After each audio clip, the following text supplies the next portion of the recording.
Hey y'all, hey y'all, hey y'all. This is Coach Rose AJ coming to holla at y'all again, Carnivore Girl for Life. Now, let me tell you, we have this Thursday thing going nice and strong, and we have an interview today from a fellow PNW. This is Miss Kim. Kim is a fellow Pacific Northwester, and on February 6th, she recently started the carnivore diet and has had some amazing non-scale victories, which I really, really believe that she's going to highlight for us today. And in particular about perimenopause and menopause, which you guys know was my ultimate breaking point in 2018. And I was going through perimenopause, menopause, the whole nine, but she's going to share her experiences and how the carnivore diet has had an impact on her wellness. And she can be reached at two different pages, which I thought were two different websites, but with a little bit of email, figured it out. And I was like, duh, so she can be found at kimshine.org, and she doesn't have a social media presence from what I understand, but if that changes, I'm sure she's going to let us know.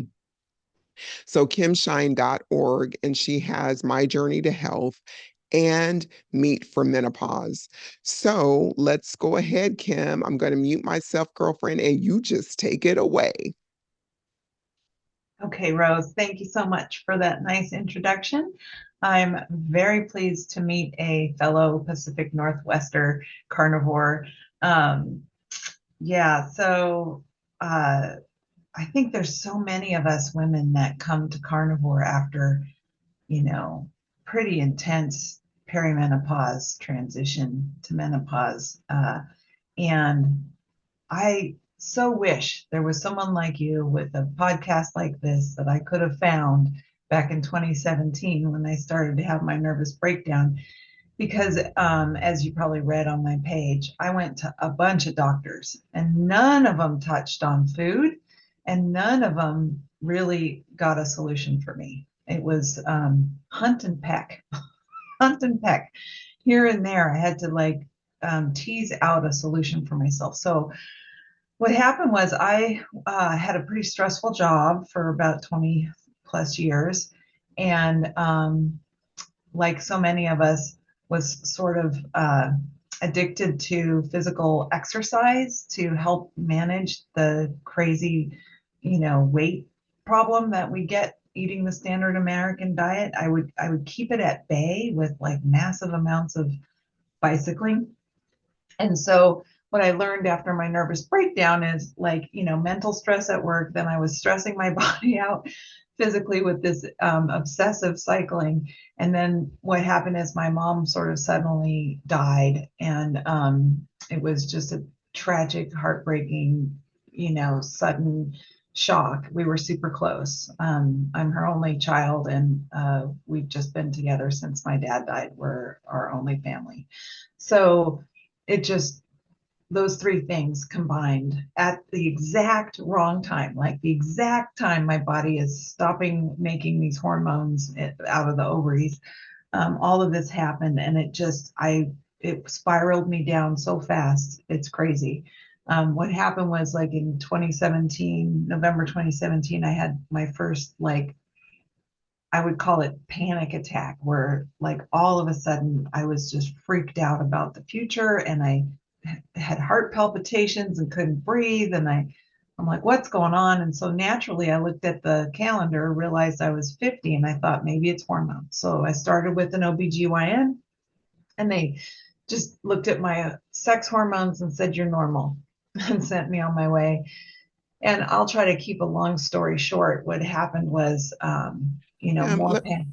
Yeah. let me ask you something here. When you went to your OBGYN or your female doctor and they said that everything was fine, did they at that point in time question you about your diet? I know you mentioned earlier that there was no question about your diet or what have you, but did they ask you about your lifestyle, anything No, other than looking at the test results? no, just the test results. And they said, look, you're not in menopause. You're still in the normal range. We don't know what's going on with you.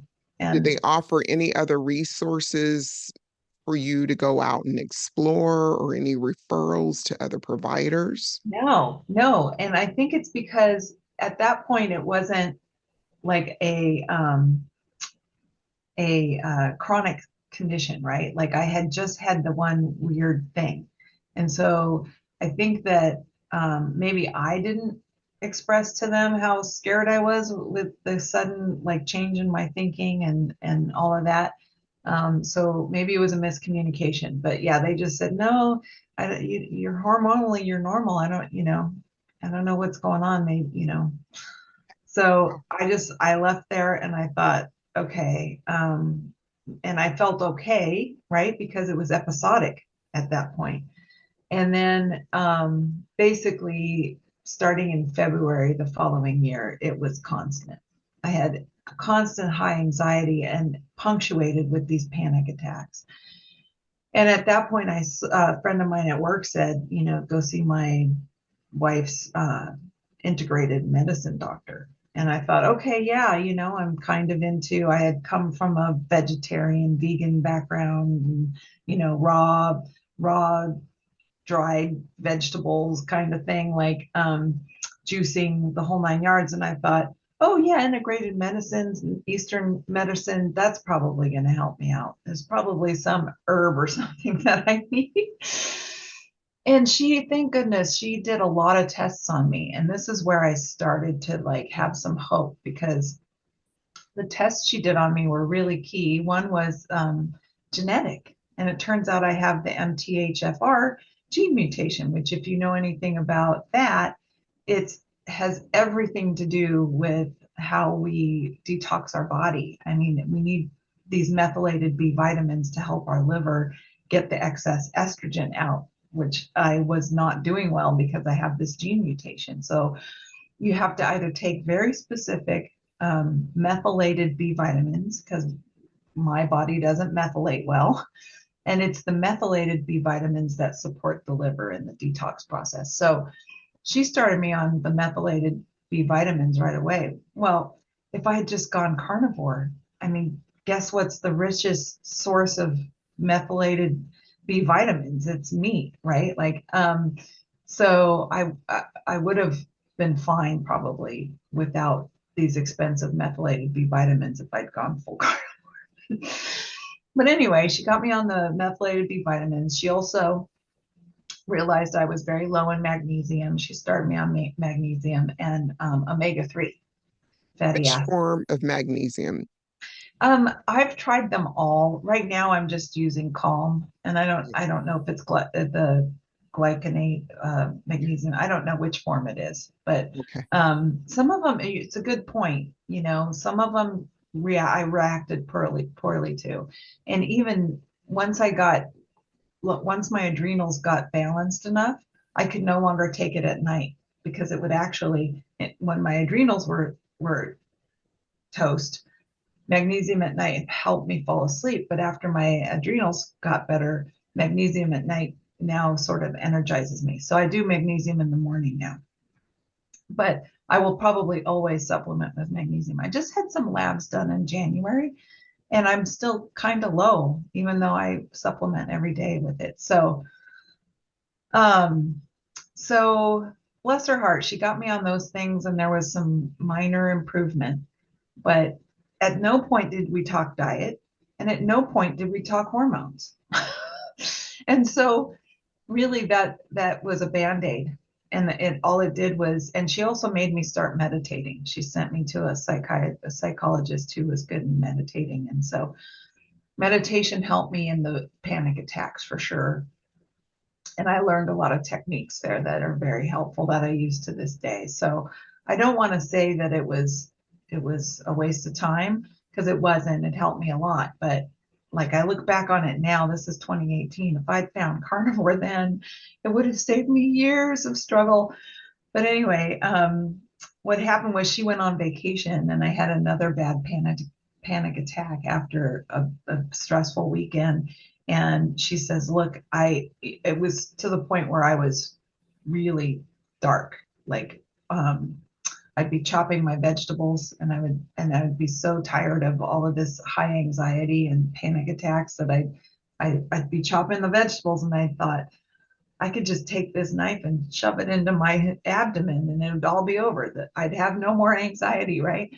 And these are just not thoughts that I typically have. I was just so tired. At that point, it was like July, August, and I'd had this anxiety and panic attack and heart palpitations now for like 8 months with minimal relief, right?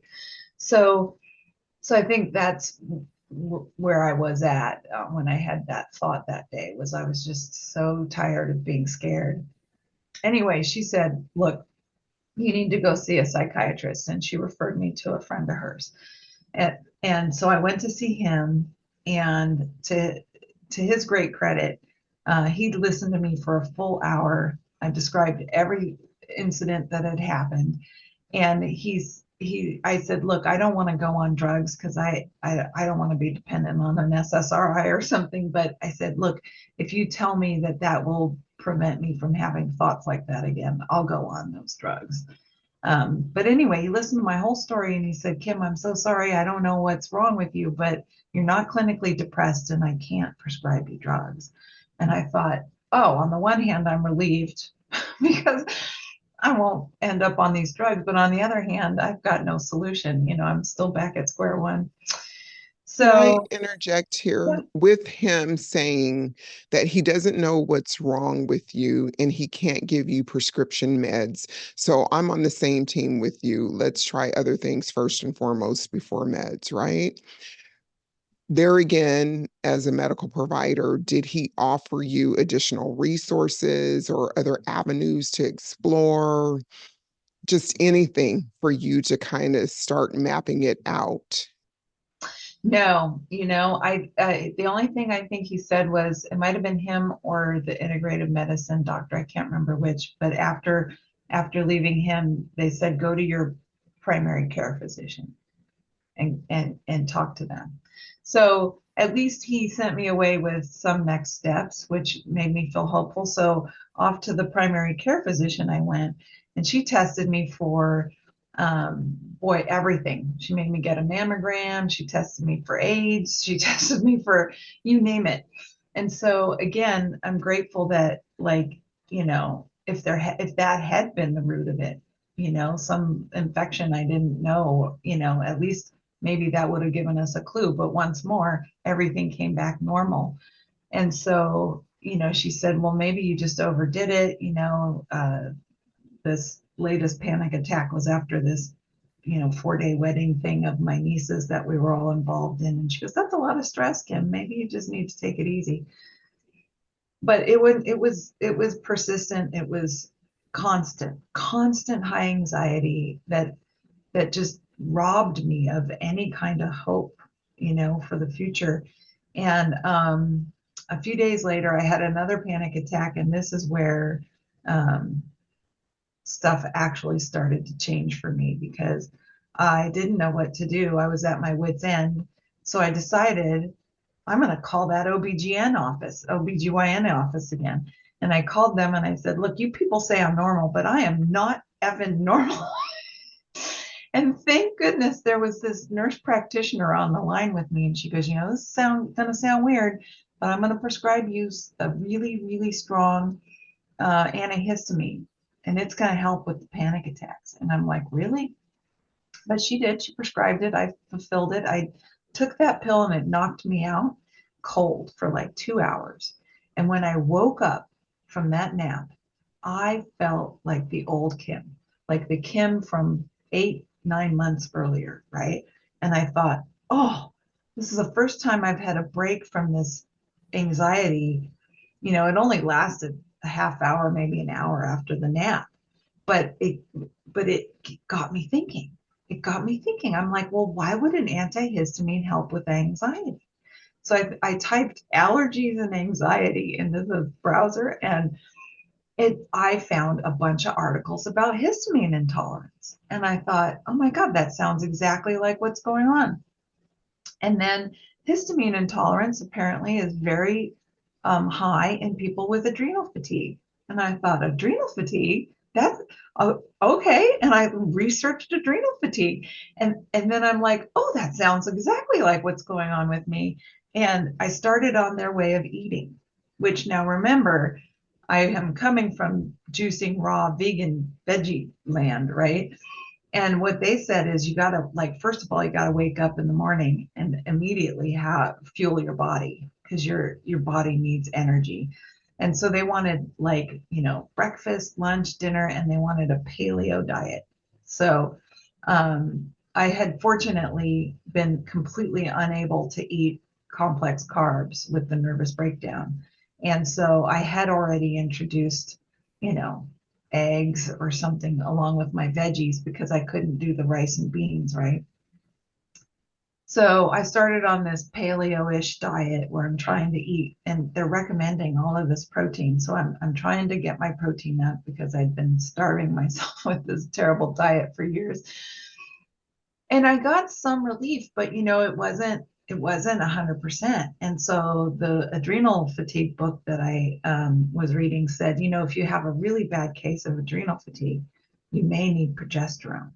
And I'm like, what? And then he talked about, especially women, menopause age, high stress jobs. I mean, everything that I had to a T, right? And he recommended the book "What Your Doctor Won't Tell You About Menopause" or whatever by Dr. Lee. So I picked up that book, and sure enough, he explains estrogen dominance, and I'm like, oh my God, that sounds exactly like what I'm going through. But Dr. Lee only recommends 20 milligrams of topical progesterone cream per day. And so I thought, well, I don't know anything about hormones. This is scary, but I'll try it. And what happened is the 20 milligrams, it was amazing, Rose. The 20 milligrams, I would put it on and it would work for like 5 minutes. For like 5 minutes, I would feel just like myself, like I did after that nap. But immediately after that, it all sort of came crashing back. And so what I learned through, thank goodness, through women who blogged and this wonderful website I found is that no, when you're in a bad case of estrogen dominance, you have got to get progesterone to be the dominant hormone. And that can take a lot of progesterone cream to like offset that terrible imbalance that we have when our adrenal. So what happens is when we go through menopause in a healthy state, let's say we're all carnivore and we approach menopause, what's going to happen with your body is your ovaries are going to stop making progesterone and estrogen. And guess what? Your adrenals that are well fueled from all this meat and fat, the adrenals are just going to pump out the estrogen and the progesterone that you need. You don't need to have a period anymore. You don't need to be making babies anymore, but it's going to keep that balance and it's going to make those hormones for you. But I had robbed my body of the nutrients it needed, no animal fat, no animal protein, and I had this high stress job and I had the grief. And so my poor adrenals were like raisins. They had nothing, they had no ability to support me. So I started on massive doses of progesterone cream. And guess what? It worked like a charm. It was amazing. It was finally, I mean, it's a little annoying. I had to run around with a big bottle of progesterone in my purse and I had to rub this thing on, 4 or 5 times a day, but at least I got my sanity back, right? And long story short, it's been since 2019. I also read in the blogs that the progesterone works better if you fortunately progesterone works best with magnesium and vitamin D, which I was taking, but it works very much better for estrogen dominance if you go on a keto diet. So yay. So I find keto in 2019 and boy, things really take off for me. When you're overweight, the fat that you're carrying makes, guess what, more estrogen. So it's really critical to lose weight. So keto not only got me with more protein, more fat, animal fat than I needed, but it also helped me drop some weight. And with that, boy, things got really manageable in the estrogen dominance area. But what never ever resolved until carnivore, and I know this is long-winded, but I'm getting to the carnivore part. Take as But long as you need. okay, what never resolved with progesterone and keto was this lack of energy I had and this fatigue. So I am, I wouldn't say competitive, but I like to at least keep up with people. And so I would be hiking with my husband and I couldn't keep up with him. I'd be 300 paces behind him on a hill. I just had no get up and go. Um, and no interest in exercising outside of like hiking or whatever, which isn't like me. You know, I'm usually like, I've got my to-do list. I get going on my to-do list. I like to like have a routine. That wasn't there. And I couldn't figure it out. I'm taking all the supplements, I'm doing the progesterone, I'm eating keto, and I'm still not thriving, right? And so what happened was I got COVID in October 2023. And it was the first time I'd had it. And boy, it knocked me for a loop. And one of the things that I had before I found progesterone, which, by the way, progesterone is a marvelous anti inflammatory, but I had a lot of joint pain before I found progesterone. And with the progesterone, I was able to eliminate most of it until that COVID bout. And after COVID, I had it back with a vengeance. So now I'm doing all the progesterone, I'm eating keto, and this pain is back in my joints, on my shoulder, my back, and my foot. And I could not shake it. I bought an infrared blanket. I'm laying in that for an hour a day. I was drinking ginger juice because ginger is supposed to reduce the inflammation. I'm rubbing Bengay all over myself. And I just was in constant pain. So that was October, November, December, January. And February 6th, man, I was blessed to have Dr. Berg's video pop up in my YouTube algorithm feed.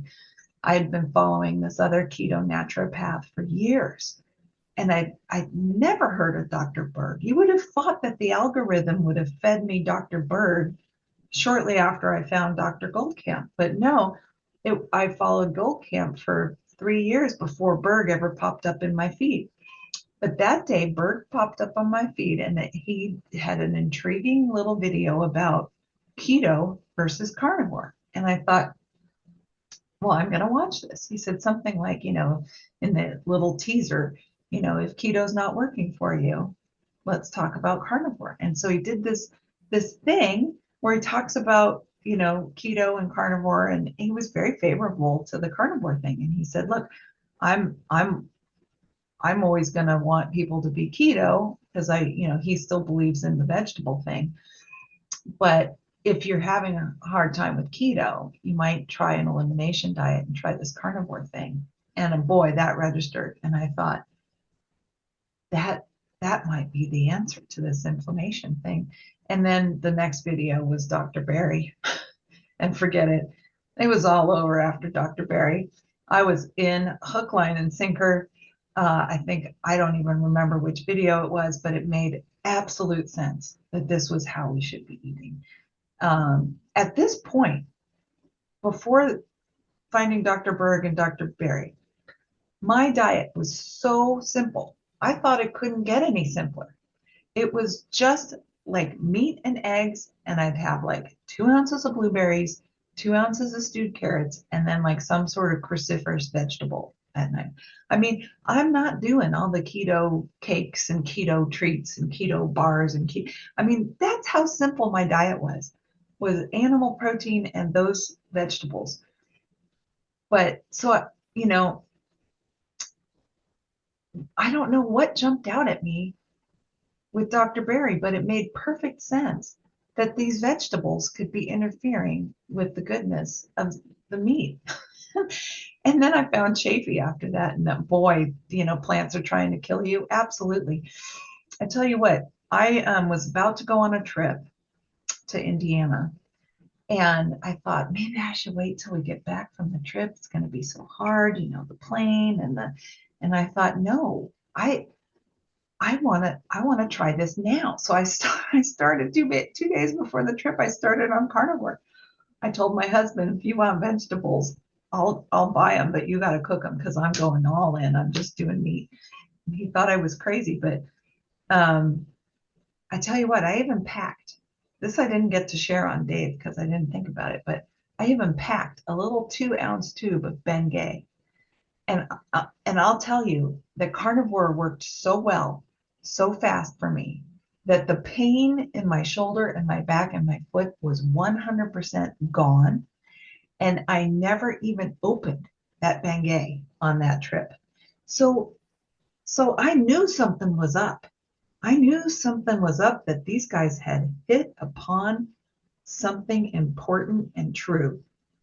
That is that, a meat only diet, well, meat, eggs, fat, butter, um, it heals and it heals quickly and it's completely anti-inflammatory. And I don't know. I think the only thing I had on that trip that wasn't full carnivore was I did have a keto bar on the plane flight home because I was really hungry. It was a long day, and I guess I didn't eat enough carnivore before I got on the plane. But other than that, I mean, I was somehow able to do it. When we checked into the hotel, I found a little co-op near the hotel, and I went there and I bought a thing of goat kefir, and they didn't have hard boiled eggs, but I bought a tube of broth, like it's kind of like liverwurst, but made out of beef. And I bought lunch meat, packaged lunch meat and smoked salmon. And I would just shove that in my face before we even left the hotel. And then when we would go somewhere for dinner or lunch or whatever, I would order the animal products.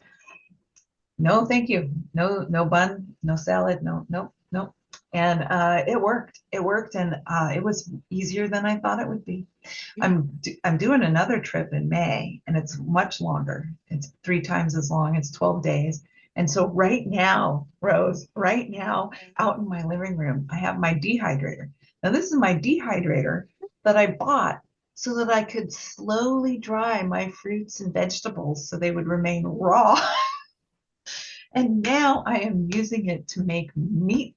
I've got meat cookies drying out there, and I have become addicted to, I don't know, it's not a jerky, but I get the thin cut chuck roast. So it's kind of like for the shabu shabu, but it's kind of thick. So I have to take a rolling pin and I roll it out even thinner. And then I put that in the dehydrator with a lot of salt. And I tell you what, it's way better than beef jerky because you get the fat. The fat is all, sort of like crispy dried. Oh, it's delicious. So I've got that shrink wrapped and in the freezer and ready to go. And I'm experimenting with these meat cookies. But yeah, I'm gonna bring my own meat if I can on this trip because that'll help if I can't find a store where I'm going. And so no, I'm all in. I'm all in. The benefits have just continued. So the first benefit was the loss of all that pain. All that pain is gone. I've never even had a twinge. The next thing I noticed was my sleep improved greatly. Like I'm able to sleep before carnivore, but I'm still waking up and I'm just a little tired. Like the sleep isn't as deep and restful as I think it is with carnivore.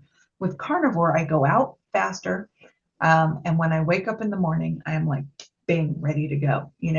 So that's another huge benefit. But the best thing is, I fly up those hills now, Rose. I mean, sometimes I'm leaving my husband in the dust. And I tell you what, it feels so good to feel strong and healthy and energetic. My husband's on a work thing today. And so I took the dog. I'm like, let's go hiking, just motivated to get out there, motivated to pump up the hills. Um, so energy is there, organization, like getting to my to-do list. and I think I talked about this on Dave's, these bursts of just pure joy.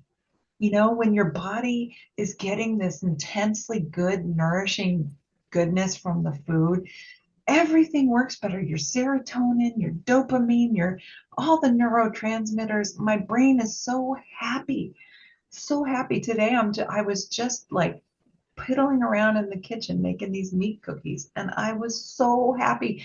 I felt, I mean, I couldn't have been happier if I'd won the lottery. I mean, I just feel so good. Actually, you have won the lottery, Kim. If you really think about it, health is wealth, and you've Yes, got your wealth, I mean, your health. yes, So you've hit the lottery every day, every yes, day. ma'am. Yes, ma'am. I know it. I know it. And so I wish I could steal your moniker, carnivore for life, man, because that's me too. I'm carnivore for life. Dave goes, like, are you sure? And I'm like, why? If I've only got 30, 40 years left, and I've spent the first 56, 57 years of it struggling to feel this good. I've never felt this good. Why? Why would I change a thing now? I've got the secret. I've got the Amen, sister. I have got the secret now. It's and the only thing that can disrupt this is these freaking weirdo vegetarian Bill Gates, Yeah, messing up the food supply. As yeah. long as I'm alive and they're selling meat, I'm going to be buying it. Right That's all there is to on. it. So being a good doomsday prepper type, not that I don't have a doomsday prepper type thing, but I do worry about the future. So I've already got a plan. If there's no beef, I'm going to convert my backyard to a chicken coop and I will live off of eggs and fish. There you And you go. can, and anytime I get my hands on a roast, I'm going to save every last drop of fat and Yeah. I'll stick that in the freezer because if you got animal fat and eggs and fish, you're going to do okay without beef. But obviously, beef's available. I'm buying it. So, So let me ask you a few follow-up questions, and I'm just going to ask you in a slew, okay. and you can just do whatever. So, what made you try the vegan or vegetarian diet? I don't know if you mentioned that, and it was just an oversight that I didn't pick it up. Yeah, I didn't really go into it on Dave's. I Yeah. I got I got sucked in by the documentaries, damn it. I really did. I started with the juicing guy, that guy that in Australia who bought a juicer and Joe, yeah. I, I was with you, girl. Right? It sounded so good. And so I bought a juicer. I bought a big old Breville juicer and I was juicing every morning. And then the next step is, well, let's put more vegetables into the diet and cut back on the stuff. And from there you keep, I think I bought forks over knives or something and started messing with the recipes and um boy, the next thing you know, I was like, you do get a good feeling. You get a good feeling when you think about all these animals that aren't, being consumed. Um, but nobody tells you. None of these vegans will tell the truth about exactly what the animal life cost is for harvesting grains and beans. And there's so many more animals killed in That's growing what I was grain going to say. It's just as high, if not higher. 10 times, 10 times. But they'll say, but a pig is like a human. They're almost as intelligent as a human. And, it's pigs and cows. They're sentient beings. Well, I'm sorry. You know what? Baby deers that are hiding in the cornfield that get mowed up by the combine, mice are super smart. Bunnies, birds can't live because all the insects are killed and they die. And any insect that it eats that's on the way out, the bird gets the poison and they get killed. Um, no, it's atrocious. It's atrocious. The loss of life growing stuff to be vegan is way higher than the cow and the pig and the sheep and the chicken that I eat. You know, I have Like it. Oh no, go ahead. I'm I sorry. was just going to say, if I total up, you know, 12 chickens a year, let's say, and one cow. This is for me and my husband, by the way, two people. So divide everything by two. So maybe 12 chickens, one cow, and maybe one pig. Oh, and I like lamb, so maybe one lamb. So we're talking, you know, 16 lives to feed two people for a year. And I guarantee you to feed two vegans for a year, there's way more animal death byproduct if you total up the mice, the bunnies, the deers that are, the baby deers, because the baby deers are in these fields. And Ken Berry has a video or one of his videos where they talk about farmers, these big industrial farmers. They say, yeah, the last acre, by the time they mow down the last acre, it's a bloodbath because all of these little animals, they scurry out of the way as these combines are going back and forth, and they all end up in the last acre and they have nowhere to go.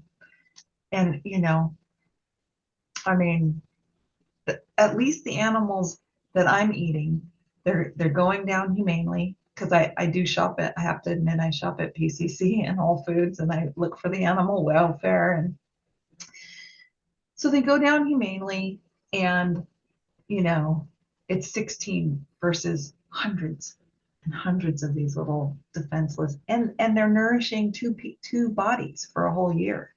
Whereas these mice and bunnies and deer that get mowed up in the machines, they're not nourishing anybody. So Right. it's just slaughter for no purpose other than to put rice and beans on a vegan's plate. And So for profit. yeah, Yeah. So, can I ask you, how were you functioning during the times that you were experiencing high anxiety? Because I have to tell you, when I was going through my perimenopause, my symptoms started when I was like 35. This is only through tracking and all that good stuff. So, I have had symptoms along with mental health issues most of my life, right? But as far as the perimenopause, it started around 35, right? absolutely, Rose. I'm so glad you brought it up because as I look back now, And as a child, I had, and it came back a couple of times throughout my adulthood. So diet was never addressed. I was trying to do the best I could with what I had. And one particular experience that I can tell you about, I just literally thought I was just going to lose all of my ish. Me and my husband were on a flight. My daughter was in college, so we were on a flight. He was in the aisle seat, and for some reason, I accidentally booked the middle seat for myself, which I would never do because we were both very tall and I'm claustrophobic in that kind of situation. I had a panic attack, Kim, on the plane, and I had enough sense to ask the stewardess or the flight attendant if there's somebody that would be willing, because my seatmates weren't, and I couldn't blame them, were willing to give me the aisle seat, or if there was an aisle seat available after takeoff, could I have it? So before we even started taking off, I just went into a zone. It was just unfathomable. I just had never responded this way. And my husband was wanting to switch with me, but he was a large guy and he's larger now. And I was like, no, that wouldn't be fair to the people we're sitting with or him. I just tell you, I lost my mind on the flight. I lost it. And there was a couple other times while I was running, I would have a panic attack, just trouble breathing. And I'm like, where's this coming from? And I would just start crying in the middle of my run. And I'm like, what is happening here? So I've had some experience with panic attacks, and they kind of came and went.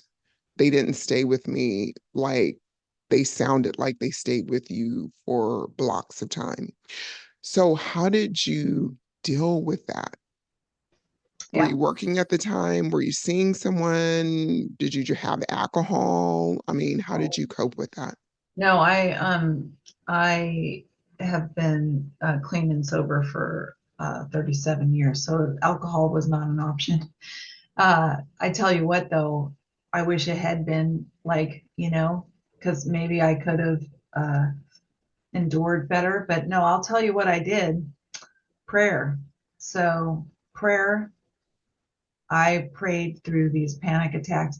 And then when that doctor sent me to the psychologist and she started teaching me these meditation techniques, I would do that. But you're right, I was working.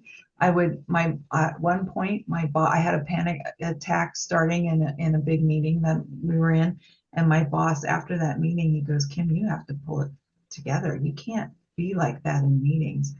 And I'm looking at him like, do you think I want to be like this? I have no control over it, right? Um, so, whatever. That kind of annoyed me, like that he thought I was like purposely being in a panic attack in his meeting. But no, I would pray, and then when I learned the meditation techniques, I would go do that. So that's how I made it through work. But to your point, if I look back on my life, um, there was a period of time when I was 35 exactly, where I would be driving home from work and just crying uncontrollably. And I think that is when the progesterone started to drop and the estrogen started to creep up. And if I had understood this stuff then, I would have started hormones. Obviously, hopefully, I never would have gotten into the vegan thing either. And who knows, maybe I got into the vegan thing because I was already so damaged from the imbalanced hormones that I thought it sounded like a good idea. but but yeah, that's how I've never had a panic attack on a plane. But when you were telling your story, I can envision it because the only reason it didn't happen is that I could not go on business trips in 2018. So my last business trip was in 2017, and I somehow managed to avoid having to go on a business trip in 2018. And then I found progesterone in 2019. And once I had progesterone, the intense panic attacks stopped. I still had this like low level anxiety, fear of the future. What if something happens to my husband? I can't handle it. I won't be able to handle it. This obsessive, compulsive, chronic thinking about the future, that it'll drive you crazy. And that's where the prayer helps a lot. The meditation helps a lot to snap out of that. And then in the middle of a panic attack, the only thing I knew to do was pray. Um, I would go into the bathroom, and just sit in a stall and because it felt safer than being in around people until it passed, you know. But yeah, I I I can't even imagine being trapped on a plane. Can't even imagine. Okay, thank you for sharing that. Um, have you ever had any weight issues that you can track back to maybe childhood, Oh yeah. young adulthood, and in conjunction with that, have you ever or do you feel as though you've had sugar or food addictions along with that? Oh, absolutely. So sugar was my first drug of choice. I always tell this story when I'm talking about like the addictive personality. I can remember being a little kid. My dad liked those uh, frosted white and pink animal cookies. You know what I'm talking about? And my mom bought a bag of those for him. And we came home from the grocery store, and she had two bags in her arm going in the house and a couple bags in the car with me. And the bag of animal cookies were on top. And I said, Mom, can I have an animal cookie? And she said, No, those are your dad's. You can ask him later when he opens the bag. And I thought, yeah, I want one of these cookies now.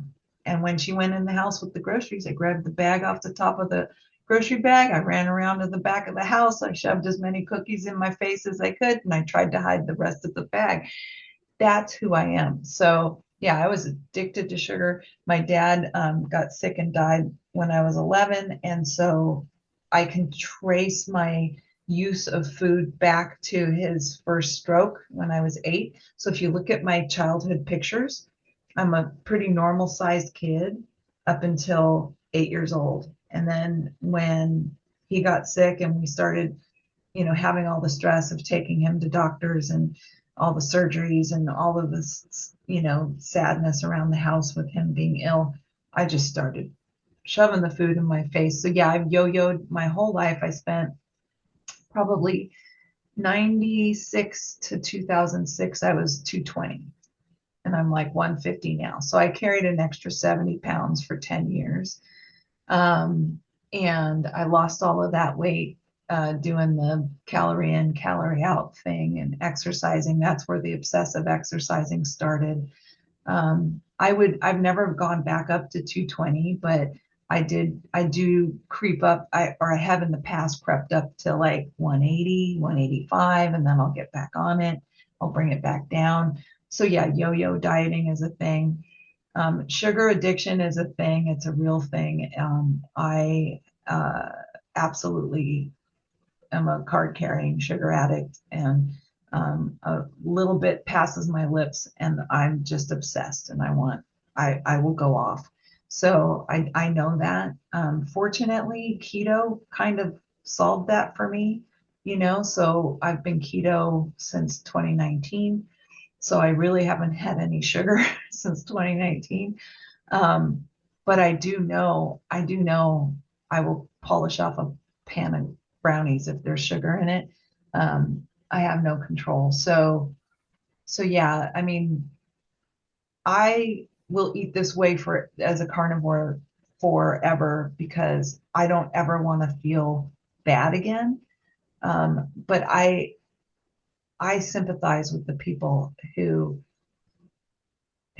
are struggling with making the commitment to eliminate, for me, it's a very simple thing. Like, I can't drink alcohol, one drop, because I'll be off and running.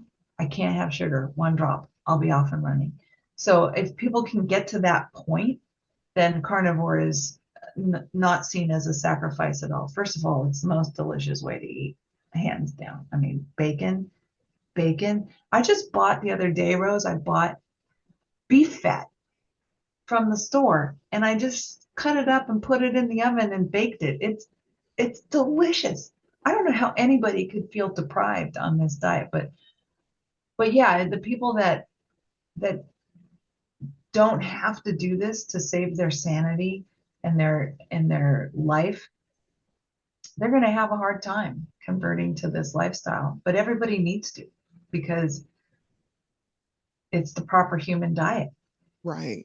And that brings me also to the point when you mentioned that you were following a doctor, keto doctor, and for some reason the YouTube algorithm never brought you other people that are pioneers, I would say pioneers in this industry as far as in our day and age. Dr. Berg was the first person, and his information is so easy to digest. It's not overly complicated. And his was the first certification that I went through as far as learning more, getting education and stuff. But then the more I watched him, it led to the other doctors and to the other YouTubers and whatnot. So I'm really surprised that, it took you or your algorithm this long, but I'm so glad that you've arrived. And I want to ask you maybe two last things. First and foremost, we're both dog lovers. So what kind of dog do you have? I'm obsessed with them. I see them before I see humans. Yeah, so we always get rescues. And Yes. so she is a full-on mutt. We love to do the DNA once we adopt a dog. And so right now our pup is 29% Chow, 21% Australian cattle dog, 11% Pit Bull, 9% Border Collie, 8% German Shepherd, and 8% Rottweiler. Amazing. So is she about 40 pounds, She's 50 45 pounds? pounds How and did I guess? she is a hoot. She is wicked smart and just super adorable, lots of personality, extremely loyal. Um, but yeah, she's the love of my husband's life. The last two dogs have been girls, and they're like they're like peas in a pod, the husband and the girl dogs.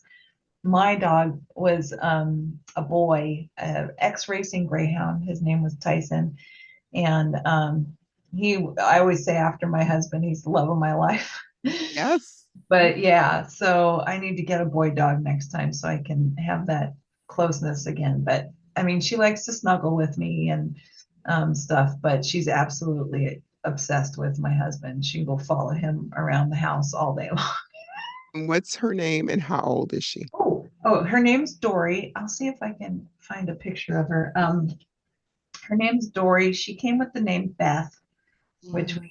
we didn't really love. So I love the movie Finding Nemo, so I named her Dory. Oh, Because she's got that like just keep swimming attitude. yeah. Um, and she's probably 5.5 now. They said she Okay. was like a year and a half. I think she was probably a year, and we got her in March 2020. So I'm going to say 5, on her way to 5.5. And let me see if I have a cute picture of her. Well, here she is. She's with our I don't know if you can see Yeah, that. I can see you have two babies on a boardwalk or a bridge or something. Yeah, she's the red one.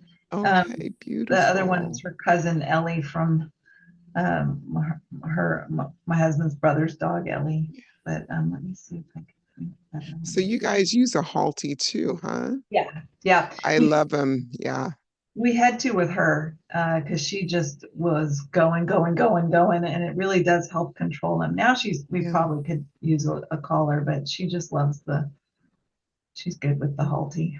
yeah. So my girl is Miss Pumpkin, and I got her when she was 9 months when I was going through my life ordeal. I call her my midlife crisis baby, and she's a Chessie Shepherd mix, and she's 11 and a half now. So, and we rescued her too. So Yeah. yes, Oh wow, you've had her yes, forever then. yeah, Wow. she's my girl. Yeah. So let me ask you about bowel movements, Yeah. constipation. Let's talk Um, food. yeah, are you able to take a shit when you need to shit? Yes. I talk about this a lot on the interview with Dave, but that is like I have struggled with constipation my entire life. My entire life. I think the only time that I had any relief from it was briefly in the 90s when I was doing the Jane Fonda step aerobics. That loosened everything up, I tell you. But otherwise, I have struggled with it chronically, and I've tried everything. I've done every fiber you can imagine, and I tell you what, it is such a blessing. Carnivore is such a blessing for that alone. That alone. I mean, never having to think about it, never having the pain, never having these. I mean, sometimes they were like the size of a, softball. I mean, unbelievable pain trying to pass that. No, fiber is evil, evil. I believe fiber is evil. Were you Um, experiencing constipation while were you vegan or vegetarian? I'm sorry. yeah, a little of both. I Oh, started okay. So vegetarian and then vegan. Yeah, I had it even when I was vegan. I so mean, then the fiber deal didn't work for you then. no, I've tied it back to estrogen. I think that estrogen dominance causes constipation in women. I don't know about men, but all of those foods are highly estrogenic. Grains and beans are the top estrogenic foods, and a vegan is eating tons of that stuff. But all of these other vegetables are they to some degree have an estrogenic effect. So for me, I can always tell before carnivore, I could always tell if I was off on my progesterone and heading towards the anxiety and the estrogen dominance because all of a sudden things would stop up even worse. Even with the progesterone, it was still painful because there was fiber, and it was still like, but it could be more regular if I was estrogen balanced, but it was never comfortable, if you know what I mean. And now with carnivore, it's always comfortable. It's effortless. I mean, I don't go every day, right? Because I mean my food is so incredibly absorbable, right? There's not much waste. But when I do, like every other day, wake up, oh, there's a, oh, let's do that. And it's done. And it's never painful. It's such a blessing to not be afraid. And you know what? I used to be afraid when I'd be staying at someone's house because what if I had one of those Mondos and it stopped up their toilet? I Yes. mean, these are the things I had to worry about. Do not have to worry about that with carnivore ever. Well, see, you and I are twinsies on that, but when you were talking about when you first started dieting or tracing it back, so my first dieting started when I was 12 with two cousins, and I would use X-Lax, Dexatrim, and I was drinking Tab. So my history with laxatives or laxative abuse was there. The only time that I stopped taking laxatives was the time that I was pregnant and for maybe like 6 weeks after. So maybe that year. But I relied on laxatives as a part of me attempting to lose weight and keep it off. And it was only when I hit my rock bottom in 2018 that I started getting things together and would use them occasionally instead of constantly. And then when I switched over to carnivore, all I do is increase my fat. And it's like, hey, girl. So I don't have problems with constipation Yeah, and whatnot. So it's miraculous, it is. miraculous. If we It is were only miraculous. told some things, right? Right. It's miraculous Yeah, after you've lived, most of your life, never knowing a normal bowel movement. yeah, But the sad thing is, it shouldn't be miraculous. This should have right. been the way I pooped my entire life. Yeah, I was telling, I think I said on Dave's thing, I can remember, being badly constipated as a little kid, calling for my mom because nothing was coming out. And, like that, it needs to come out and it's almost there, but it won't go. And so I think it's oh, it's so sad that anybody has to like grow up that way and then live that way. I never got into the laxative abuse because I was so scared. I didn't like how it felt when I take them, like that whole like, oh, the pain. cramping and Yes, stuff. the cramping. So Yeah. so I would just wait it out. And I tell you, I mean, that's bad because when, 4 days of fiber builds up, oh my God, it's It's a like shit show waiting to happen, it's like right? passing a football. It is like passing a football. Yeah. Or, I can remember one Thanksgiving, my daughter, her husband, and the two girls were over here, and I just could not go to the bathroom, right? I just said, you guys have to do what you do without me. I'll join you. I nearly passed out, have been. I'm upstairs and I'm like, if I die, will they know that I'm dead? It was horrible. Yeah. So, yeah, yeah. So we're going to close out on the pooping note, but I want to ask you one thing. And if there's somebody that's just sitting on the edge, trying to make a decision whether to stay the same and continue with the way they are living their life because it's comfortable for whatever reason, because they're scared to make a leap or they need to kind of have a words of wisdom shot their way to help them to make a small incremental step to get moving in a direction that's extremely difficult. What would you say to that woman, that man, or even that young person that might be listening today? It's kind of like the stock market.